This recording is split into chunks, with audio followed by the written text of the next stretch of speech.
Si va in avanti come ho sempre fatto in Friuli, mai mollare. Io da due... Tu sei di che banda calo? No, io sono di Monfalcone, ho un'associazione di volontariato, però non potevi non jessica.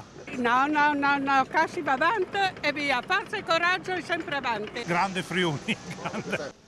Domani è un altro giorno, così una delle frasi iconiche del cinema mondiale diventa nella tragedia delle popolazioni colpite dal maltempo un mantra per andare avanti, con la bandiera del Friuli a campeggiare sulle strade ancora ricoperte di fango e di arredamenti da buttare via, e così si passa da questo. Vediamo soltanto macerie, mezzi di soccorso e insomma le immagini parlano da sole. Ricorda un po', se mi è permesso, il film di Charlton Heston quando era da solo a New York dopo un'esplosione nucleare, no? L'ultimo uomo sulla Terra. A questo. Perché la popolazione sta esponendo, gli abitanti di Versa stanno esponendo dalle loro case la bandiera del Friuli, il simbolo dell'Aquila patriarcale, il simbolo della ricostruzione, il simbolo della ripartenza.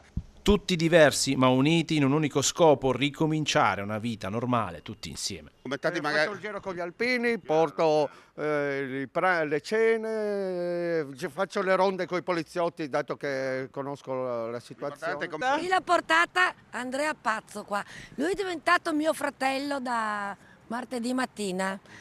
Lui non sta a Versa, però è qua con me, non mi ha mollato un giorno da martedì mattina, ormai siamo fratelli. Volevo ringraziare tutte le persone diverse che sono veramente grandi, bravi. Romance, però, e anche quelli di Romance. Il derby funziona. E anche quelli ragazzi dal Veneto che sono arrivati veramente senza i contadini qua, eravamo C'era anche un fregati. giostraio da fuori il tè. Sì, i signori delle giostre non hanno neanche venduto niente, e fanno il giro col furgone e ci portano il tè caldo e quelle robe lì, sono dei grandi, sono tutti dei grandi qua. Ho chiesto a una signora di mettere qua dietro proprio una bandiera del Friuli in piazza perché È lo spirito. è lo spirito, non abbiamo tempo da perdere, bisogna muoversi. Qua in questa casa ad esempio, perché io sono venuto qua, a chi ho dato la priorità?